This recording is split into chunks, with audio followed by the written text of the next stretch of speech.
Hello everyone and welcome to the Zone of Tech. I'm Daniel, and every single year Apple updates its iPad lineup. Last year we had the iPad Air, as well as the second generation iPad mini or the iPad mini with Retina display. And this year we have the iPad Air 2, Apple's thinnest and most powerful tablet yet, as well as the iPad mini 3, the third generation iPad mini. So since in my previous video I unboxed and took a first look at Apple's new iPad Air 2, well, in this one I'm going to unbox and take a first look at Apple's new Mini for 2015, the iPad Mini 3.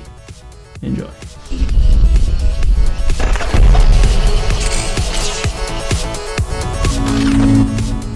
So there you go.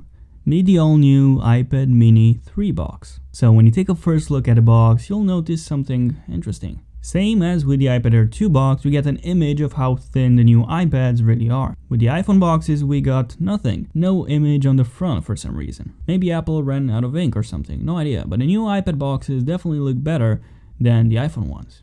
On the sides, we get the iPad mini branding, again with that gray text to match the space gray color of this iPad. Nothing on the bottom or on the top. And finally, on the back of the box, we get a capacity which is 16 gigabytes in my case. But honestly, you should get a 64 gigabyte model instead. 16 gigabytes is simply not enough. This is just a review sample. But yeah, once again, get a 64 gigabyte model, not a 16 one, because 16 gigabytes is simply not enough. And we also get what's included inside the box. So as you can see, this includes iPad mini with Retina display, which is kind of weird because that's the name of last year's iPad. This one is iPad mini 3, so I don't know, maybe they kept the labels. Anyway, we also get a Lightning to USB cable and finally a USB power adapter, and that's pretty much it. Okay, so enough with the box. Let me just get my big old murder knife as always and cut this baby open. Cut a plastic foil, remove the plastic foil and lift the top of the box to reveal the all new iPad mini 3.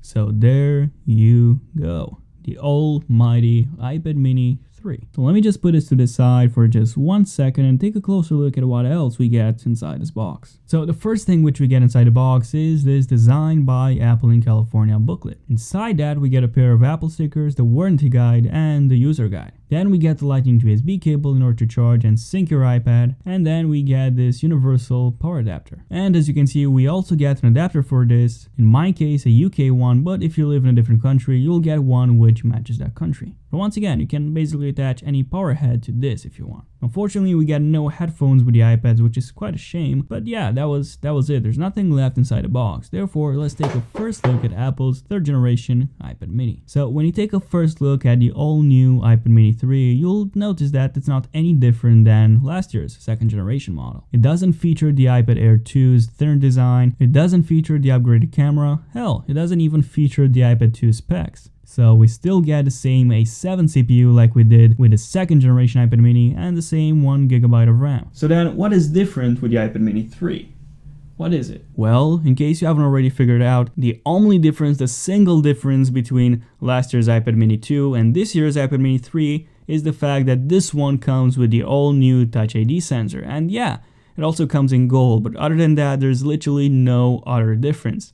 Nothing. Nada. That's just it. Apple also kept the second generation iPad mini as well as the first one for some reason, and they dropped the price for both of them. Which means that now you're basically paying $100 more just for that Touch ID sensor. And what's even more ridiculous is the fact that a first generation iPad Air costs as much or as less as the iPad mini 3. And with the iPad Air, you get a much larger display with a much better contrast, so getting the iPad Air, the first generation iPad Air, over the iPad mini 3 is a no-brainer. But no, don't get me wrong, the iPad mini 3 is still a great tablet. It's incredibly fluid, apps run great, games look great, and the camera is pretty good as well. But if you're looking to buy a smaller version of the iPad Air, then the iPad mini 2, the second generation iPad mini, not this one, the previous model, is the one you should be taking a look at. So, there you go. This was my unboxing and first impressions of the brand new iPad mini 3. So, thank you all for watching this video. If you have enjoyed it, be sure to hit that like button down there, helps me out a lot, as well as subscribe to my channel, Zone of Tech, if you want to see the full in-depth review of the iPad mini 3 as well as the iPad Air 2, hopefully by next week. Thank you all for watching, I'm Daniel, and I'll see you in my next video. Zone of Tech, signing out. Cheers.